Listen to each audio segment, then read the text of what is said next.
Hi friends, welcome back to Suresh work Telugu channel. ఈ రోజు work change చేస్తున్నాం, అంటే ప్లంబింగ్ వర్క్ అయితే చేస్తున్నాం. ట్యాంక్ ఫిట్టింగ్ ఫైనల్ ఫిట్టింగ్ అయితే చేసినాం ఫ్రెండ్స్. ఎలా చేసినాం అనేది ఒకసారి ఈ వీడియోలో అయితే క్లారిటీ అయితే మీకు చూడండి ఫ్రెండ్స్. ట్యాంక్ ఫిట్టింగ్ అయితే అయిపోయింది, మొత్తం ఫైనల్ అయిపోయింది ఇంతకుముందే. కాకపోతే విషయం ఏంటంటే దీంట్లో చెప్పదలుచుకుంది ఏంటంటే, మామూలుగా ఇది ట్యాంక్ ఫిట్టింగ్ ఉంది కదా, ఇన్లెట్ కానీ అవుట్లెట్ కానీ మామూలుగా కింద ఫ్లోర్ మీద వేయకుండా మేమైతే వాల్కి అయితే రన్ చేసినాం. వాల్ కింద రన్ చేసినాం అంటే కింద వేస్తే పిల్లలు కింద వేసి ఇటుక ఈ విధంగా పెట్టి ఇటుక మీదకి అయితే రన్ చేస్తారు. కొన్ని సందర్భాల్లో మామూలుగా పిల్లలు ఎక్కి మధ్యలో గాబి ఎక్కువ ఇబ్బంది అవుతుందని చెప్పి ఈ విధంగా రన్ చేసుకున్నాం మేము.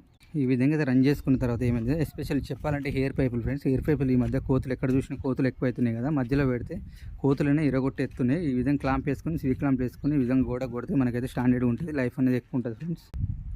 మాకు ఈ విధంగా చేసుకున్నాం ఫ్రెండ్స్. వర్క్ ఎలా అనిపించిందో ఒకసారి కామెంట్ ద్వారా తెలియజేయండి. ఇంకే మీ నుండి సలహాలు కానీ ఇంకేమైనా కామెంట్ చేయాలనుకుంటే తప్పకుండా చేయండి ఫ్రెండ్స్. Okay, thank you.